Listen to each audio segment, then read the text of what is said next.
Olá pessoal, essa é a nossa quarta aula de inteligência artificial. Nós vamos falar hoje sobre sistemas especialistas. Uma aula breve, mas que eu espero que ative a curiosidade de vocês para mais pesquisas sobre em quais áreas esses sistemas podem atuar para facilitar ou contribuir de alguma forma com a tomada de decisões nas mais diversas áreas do conhecimento.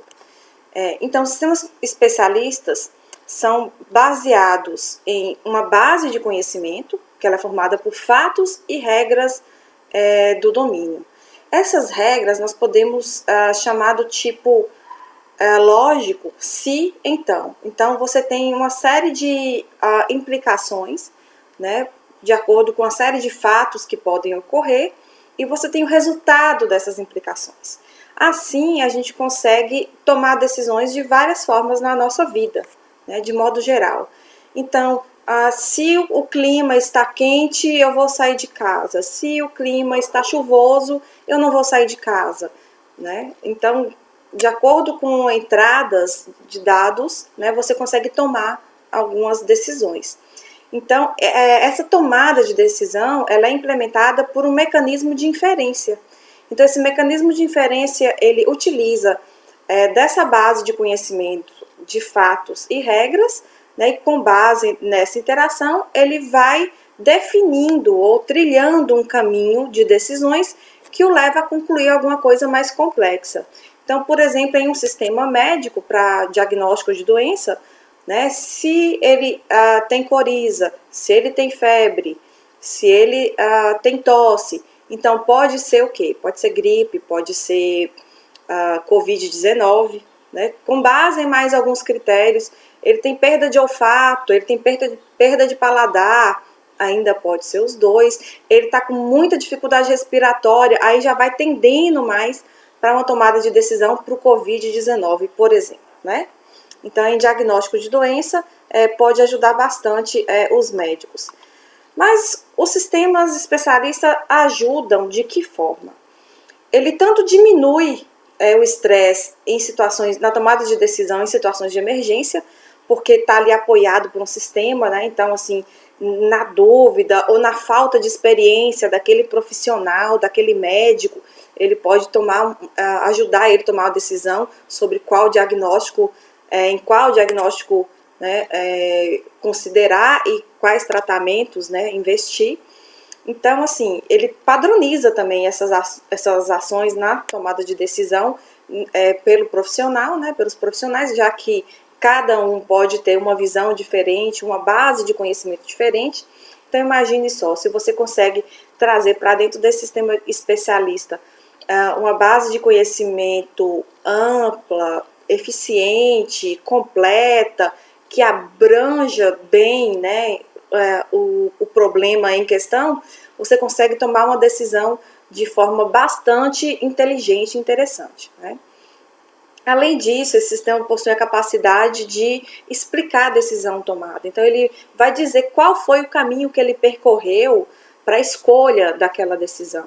Isso é bastante interessante, porque pode nos ajudar a entender qual foi o entendimento do computador nesse processo de tomada de decisão. Então, pode me ajudar a aprender sobre como tomar decisões futuras também dentro desse mesmo domínio de conhecimento. Um exemplo disso são os tutores inteligentes. Os sistemas tutores inteligentes, segundo o Girafa, de 1999, ele fala o seguinte, que os tutores inteligentes são programas de computador que utilizam técnicas procedentes da inteligência artificial para representar o conhecimento e levar a termo uma interação com o aluno. O objetivo fundamental desses sistemas é proporcionar uma instrução adaptada ao aluno, tanto em conteúdo como na forma, superando desta maneira alguns dos problemas mais cruciais no software educativo da atualidade. Então, assim, a gente vê que muitos sistemas para a educação existem, mas que não tem uma certa adaptação às necessidades ou às curiosidades do aluno. Então, muitas vezes, são tutoriais muito engessados ou um passo a passo padrão, pré-definido, né, que vai levar todos os alunos pelo mesmo caminho a encontrar as mesmas respostas, né? Então, os tutores inteligentes, eles podem construir o conhecimento junto com o aluno, no sentido de que guia por um caminho, mas dá liberdade de escolha para o aluno. E na medida que vai oferecendo, que o aluno vai oferecendo dicas, né, ou escolhas, ele vai dando outras opções que são de interesse para aquele aluno, né? Então, trilhando junto a construção do conhecimento. Uma arquitetura plausível para sistemas inteligentes é sugerida nessa imagem, né? Quando a gente tem, então, aqui uma base de regras, né, e uma memória de trabalho que vai armazenando essas decisões que foram tomadas com base nessas regras. Esse mecanismo, então, de inferência interage com essas duas bases, formando essa base do conhecimento, né, dentro de um sistema inteligente de um determinado domínio, né? Como a gente já citou o caso da medicina ou dos tutores inteligentes, a gente pode pensar em diversas áreas do conhecimento, formas de trabalhar, né, com a tomada de decisão de forma mais automática.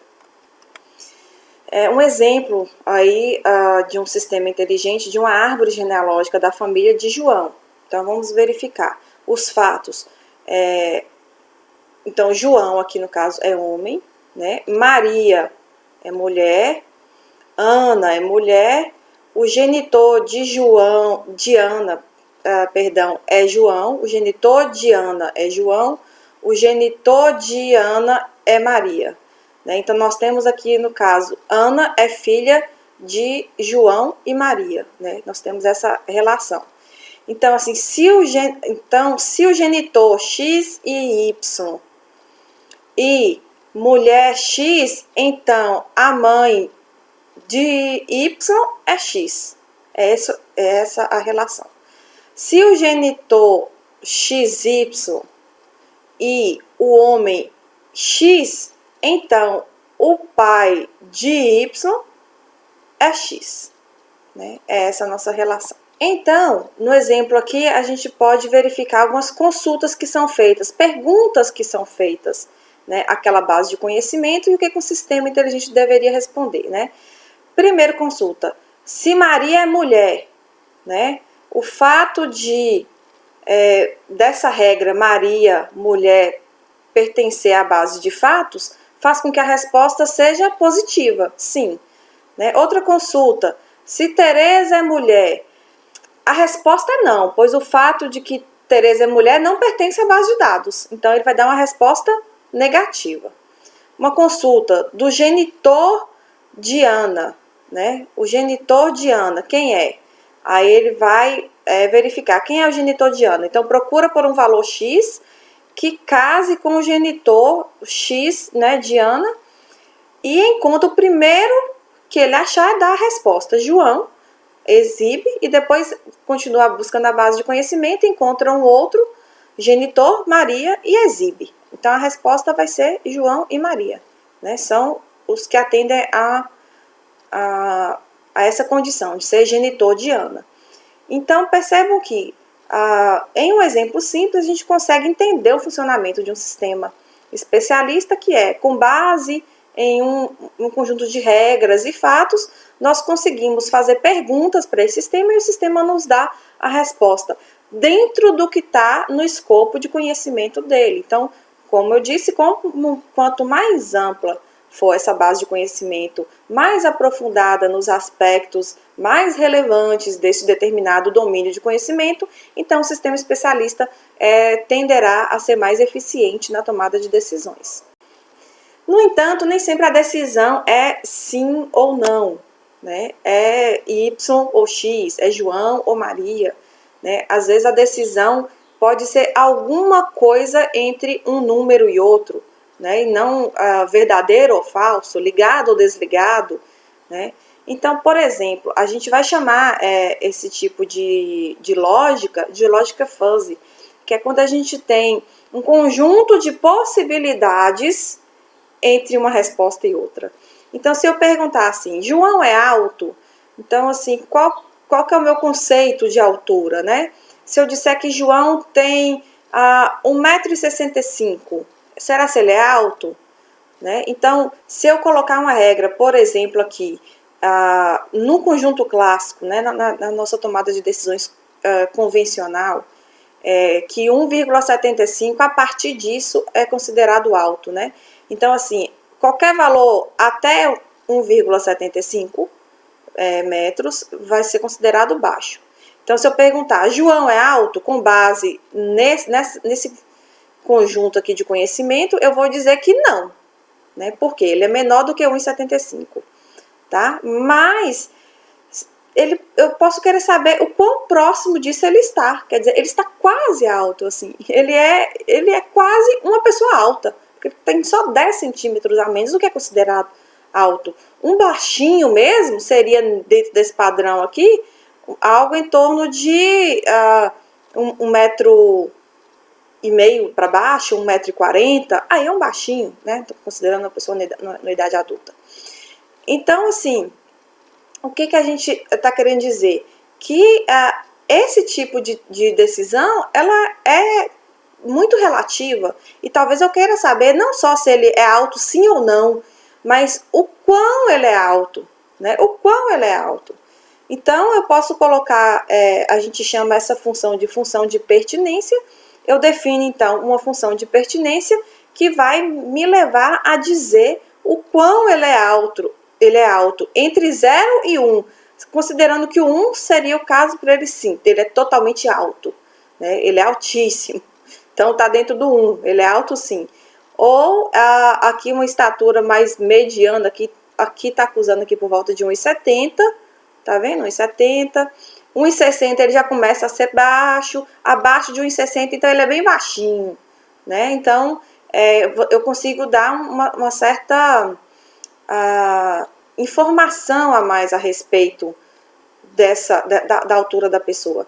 Então, eu posso colocar vários pontos aqui e dar nomes, né, de classificação, né? Então, eu não vou dizer se ele é alto sim ou não, mas eu vou dizer se ele é alto, se ele é muito baixo, se ele é médio, se ele é pouco alto ou se ele é muito alto, né? Então, eu poderia estar criando essas classificações dentro de faixas de valores estabelecidos aqui de altura. Percebo, então, que os sistemas especialistas, eles podem atuar em determinadas áreas do conhecimento para ajudar na tomada de decisão. Ele pode fazer decisões discretas, digamos assim, né, onde você diz sim ou não, 0 ou 1, ou ele pode fazer decisões onde você tem um grau de pertinência sobre determinado aspecto, né? E aí ele vai dar mais clareza na tomada de decisão dentro da área do conhecimento que ele se propõe a atuar. Eu vou deixar um vídeo aí para vocês assistirem, falando um pouquinho sobre a história dos sistemas especialistas, bastante interessante, vai trazer um pouco aí de como foi a evolução aí por volta de 1990, né, onde a gente teve esse conceito mais difundido, mais trabalhado, e alguns sistemas que se destacaram desde então. Eu espero que vocês consultem o material complementar, porque nós não temos, por exemplo, o tópico dessa lógica fuzzy dentro do nosso caderno didático, então vou disponibilizar para vocês aí um artigo complementar para estudo, e lembrando que todo esse conteúdo estudado será tema das nossas avaliações, tá?